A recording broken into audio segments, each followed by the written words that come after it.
They say the old brick kill at the edge of the forgotten village was abandoned a century ago. No fires burned there, no workers lived there, and no footsteps echoed through its dust-covered chambers. But every winter, a shadow moved inside it. Myra, a traveler searching for shelter from the freezing night, saw a faint orange glow flickering behind the cracked wall. Thinking it was a fireplace, she pushed the heavy wooden door and stepped inside.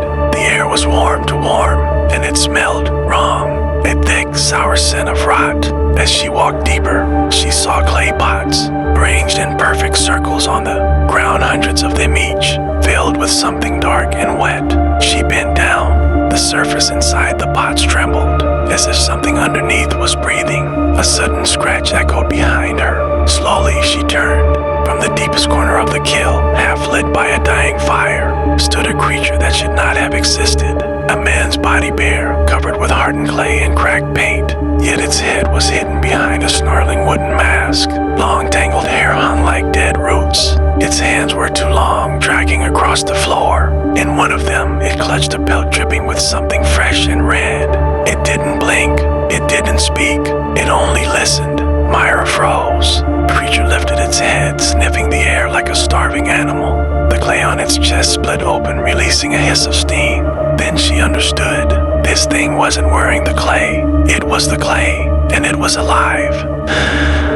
The pots around her began to shake violently. Tiny cracks formed on their sides. Something inside them scratched and clawed to escape.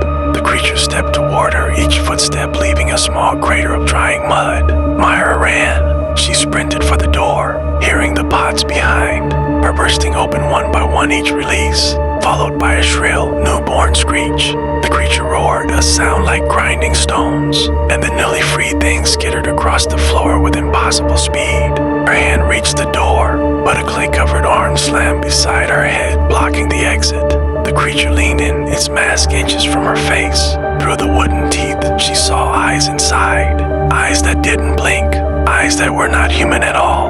And then, darkness swallowed everything. The villagers say that on silent nights, you can still hear Myra screaming inside the kiln, and if you get close enough, something inside knocks back.